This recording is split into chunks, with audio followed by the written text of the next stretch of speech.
बिस्मिल्लाहिर्रहमानिर्रहीम। अस्सलाम वालेकुम। कैसे हैं आप? अल्लाह से दुआ है कि अल्लाह आपको खुश आबाद और मुस्कुराता रखे। आज मैं आपको बताऊंगी सुबह नाश्ते में खाई जाने वाली बहुत ही मज़ेदार रेसिपीज बनाने का तरीका। आप इसको सुबह की चाय के साथ बनाएंगे तो सभी मज़े के साथ खाएंगे। तो आइए चलते हैं और मिलकर शुरू करते हैं अपनी आज की रेसिपीज। इसके लिए आप दो अंडे लें, इसको आप तोड़कर एक बाउल में डाल लें। फिर आप इसमें चुटकी भर नमक शामिल करें। इसके बाद आप इसमें चीनी पीसी हुई 5 से 6 चम्मच या आप 3/4 कप इसमें शामिल कर लें। 2 चम्मच आप खुश्क दूध पाउडर इसमें डाल लें। आधा चम्मच मीठा सोडा और आधा चम्मच बेकिंग पाउडर शामिल कर लें। इसके बाद आप इसमें आधा कप दूध डाल लें। दूध नीम गर्म आप इसमें शामिल करें और फिर आप इसको अच्छी तरह मिक्स कर लें। इसको आप हैंड मिक्सर के साथ या मशीन के साथ, जो भी चीज़ आपके पास आसानी से हो, आप इसको खूब अच्छी तरह यकजां करें। सारी चीज़ों को अच्छी तरह मिक्स कर लें। साथ में आप 2 चम्मच घी या ऑयल इसमें डाल लें। इसको भी आप इसमें अच्छी तरह मिक्स करें और इसका नॉर्मल सा अमेज़ा बना लें। देखें, आप इन सब चीज़ों को खूब अच्छी तरह फेंटें, मिक्स करें और इस तरह का आप अमेज़ा सा तैयार कर लें। अब आप इसमें 2 से 3 कतरे वनीला एग्स शामिल करें और इसको आप मिक्स कर लें। अब आप इसमें मैदा 3 कप शामिल करें। मैदे को आप छानकर अच्छी तरह साफ कर लें और फिर आप इसमें शामिल करें। मैदा डालने के बाद इसको आप अच्छी तरह मिक्स करें। मैदे को सारे चीज़ के अंदर खूब अच्छी तरह मिक्स करें। आप इसे हाथ की मदद से या फिर चम्मच की मदद से इसको अच्छी तरह इसमें हल कर लें।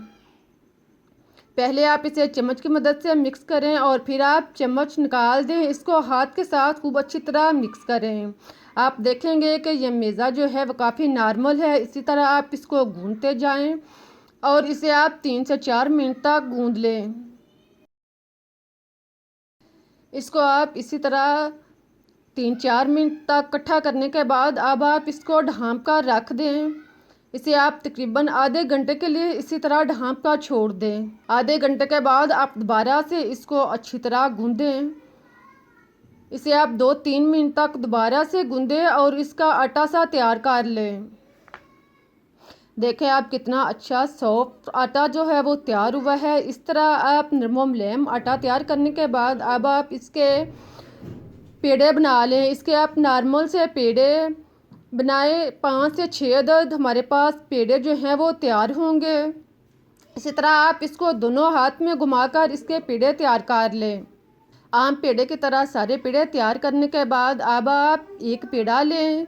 इसको आप पहले हाथ की मदद से अच्छी तरह उंगलियों की मदद से इसको फैला लें और फिर आप इसको बेलनी के साथ बेल लें।